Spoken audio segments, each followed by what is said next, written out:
Car T cell therapy जो cancer treatment के लिए, साइंस एंड टेक के लिए बहुत इंपॉर्टेंट एक कंसेप्ट है।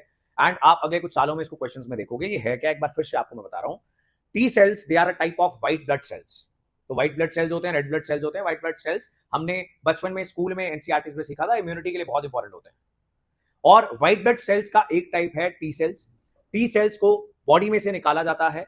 Here you can see this process happening as well.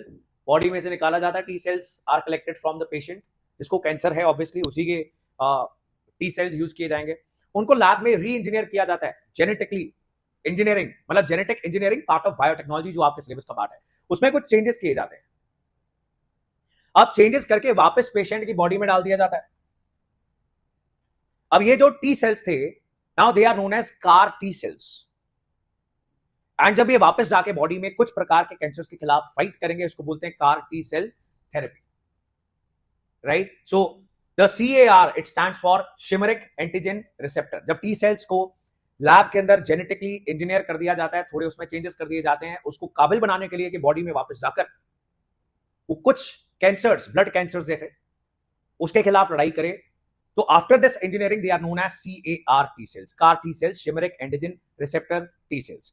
ऐसी जितनी भी थेरेपीज हैं जिसमें बॉडी से ही कुछ ना कुछ लिया जाता है और फिर वापस डाल दिया जाता है इंजीनियरिंग करके, बायोटेक्नोलॉजी का इस्तेमाल करके, ऐसी सभी थेरेपीज को हम बुलाते हैं इम्यूनोथेरेपी। इम्यून सिस्टम खुद लड़े, उसको इतना केपेबल बनाना, उसके लिए जो भी किया जाएगा that is known as immunotherapy. And CAR T cells is one of the most important topics for you for the upcoming UPSC and state PCS exams.